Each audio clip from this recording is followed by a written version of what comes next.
তাই নতুন একটা ব্লগ নিয়ে চলে এলাম। একটা স্পেশাল করে বাড়িতে একটু ঝালমুড়ি বানাবো, তাই সব কাটাকুটো রয়েছে। এখানে আছে আলু, নারকেল, শসা, টমেটো, ধনেপাতা, পেঁয়াজ, এখানে সব হচ্ছে কাটাকুটে।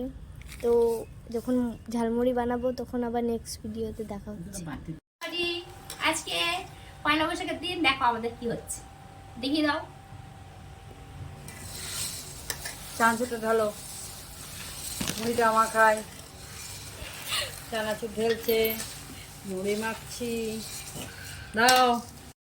এই যে কোথায় রেখেছি, হাড়ির মধ্যে রেখেছি। এই হাড়ি ধরে খাবো আমরা। এবার আমাদের খাবার পালা, সবাই মিলে খাবো। দেখিয়ে দাও, সবাইকে দেখিয়ে দাও সবার মুখটা কে কে খাবে। হ্যাঁ, চানাচুরটা ঢালো, মুড়িটা মাখায়,